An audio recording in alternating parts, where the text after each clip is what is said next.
All right, now for more analysis on the ANC's nomination list, we're joined by political analyst Sandile Swana. Mr. Swana, as always, good morning and thank you very much for your time. Perhaps to start off on that patriarchy note, what is your position on this one? Because some have even brought the argument that Nkosazana Dlamini-Zuma contested in 2017, but some are saying they don't fully appreciate how patriarchy works, that in that instance you had a male leader being the one to endorse her, and that's why they actually decided to nominate her. It was Zuma at his peak when he was still very powerful. But now when you have the former president not so powerful necessarily, when he endorses this time around, then she doesn't enjoy the support she enjoyed in 2017. Is it really like that? I'm not sure about this, about that conclusion specifically, more especially when it comes to Nkosazana Dlamini-Zuma. Obviously, everyone, okay, maybe let me start off by saying the issue of patriarchy or the domination of the ANC structures by men is well established. That is beyond argument. But when we come to Nkosazana Dlamini-Zuma, there is information that we would have to get to come to a conclusion. When Thabo Mbeki's term was coming to an end, I think there were signs that people like Nkosazana Dlamini-Zuma, in fact, Nkosazana Dlamini-Zuma would probably be the most competent successor to Thabo Mbeki. And for one reason or the other, it appears from a distance that she gave up that position in favor of Zuma, one way or the other, Mm-hmm. At the time as well, Phumzile Mlambo-Ncika was clearly one of the most competent potential candidates at the time. And the issue of the criminality within the ANC and the factions sort of muddied the waters as well. And then after that, it has been very difficult for women to come up. The 2017 loss, so what I'm saying about that is that in Nkosazana Dlamini-Zuma, there has been a period, clear period, where she could stand on merit, on her own merit, which was credible. And even in 2017, I don't think her power only came from being blessed by Zuma and so on. Obviously, there is power, what we might call power, of influence. That influence is a lot of the time corrupt money. I think we know that when Nkosazana Dlamini-Zuma would have won, yes, her merit would have been good, but money, and especially corrupt money on both sides, CR17 and the NDZ campaigns, played a major role in deciding who actually becomes the president of the Republic of South Africa. So the journey of women to the presidency has been muddied in this case by the character of the very organization that they are part of. Mm-hmm. The criminal the argument that perhaps if you're not aligned to a faction, that also can limit your potential. That is another problem. And what I will say is that the alignment to a faction is a two-edged sword, because I've actually spoken to some of the people who were deployees of the ANC about this. Aligning yourself to a faction is just as dangerous, because there are people now who have their knives out for you, and they do get you from time to time. So in the short term, it may look like a good strategy, but it doesn't protect you or promote you permanently. Because you'd be beholden to that particular faction. But then if we look now to the numbers, the incumbent, President Ramaphosa seems to be cruising with those double digits. I mean, here with him, he's actually got double the nominations of the former TG, Zweli Mkhize. But if we had to be granular about this and look at the provinces that brought the most nominations for the president, it's the Eastern Cape at 420 and Limpopo at 400. These two provinces have honestly delivered for him, but Oscar Mabuyane doesn't seem to have reaped much as a sitting provincial chair with a constituency. Yeah, this list, unfortunately, it's in front of me. I think that the people who have made the statement that the president is cruising and what have you need to read this list. I think this list needs much more longer and more careful study. Mabuyane delivered 300 in the Eastern Cape. He delivered 420 for Ramaphosa.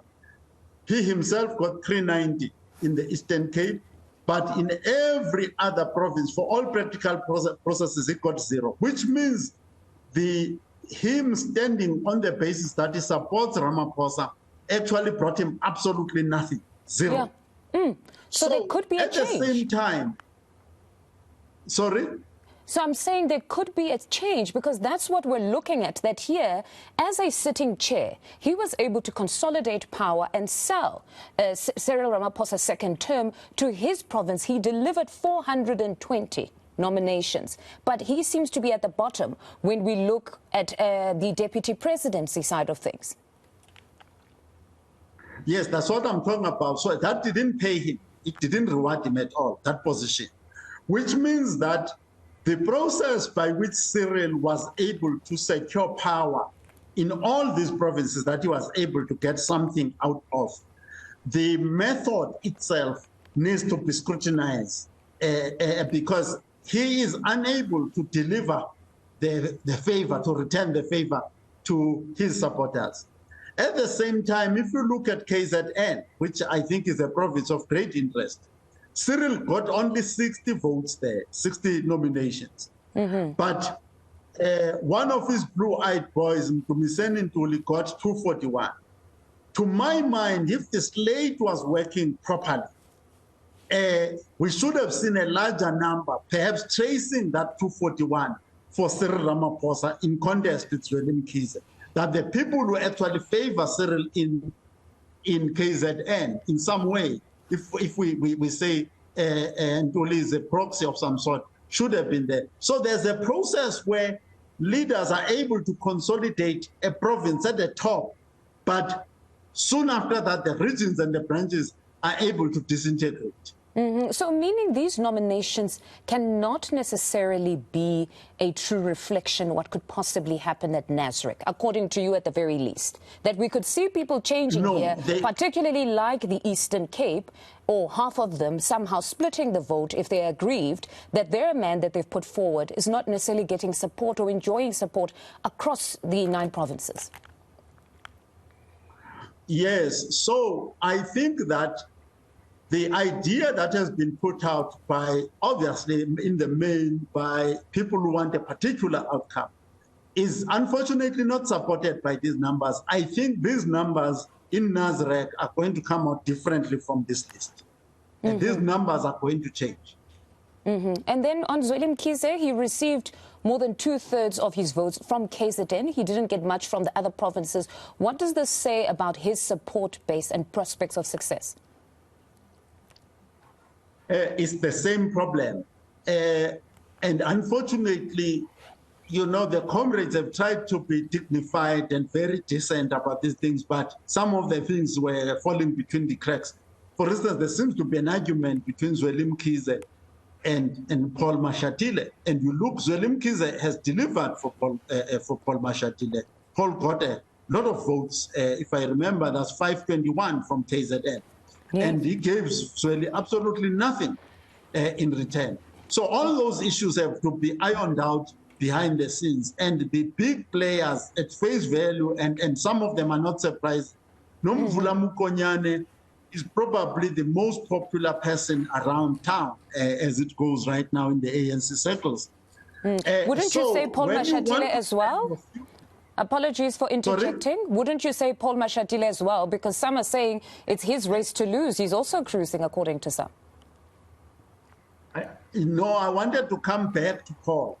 Nomvula Mukonyane, for instance, regardless of who you are, is clear on the basis of this data and the nature of the work that she's been doing in mobilizing electoral support, that she's probably able somehow to consolidate some form of support into her hands.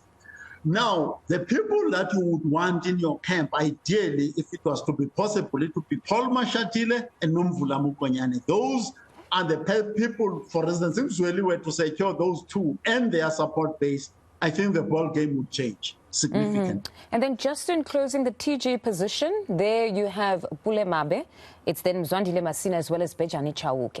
If we look at Mzwandile Masina in particular, because he had an interview last night with my colleague Sally Burdett. Now there was just that element of the current DC, not necessarily sure of the status there, but listening to the ANC, what is stated this time around is that if there's going to be an outcome from a DC and you go on to appeal, you would still not be allowed to participate. It's not like before, where if you've appealed, then you are restored to the position you were in before that. So what would happen in that instance if there was a move from the Gauteng PEC?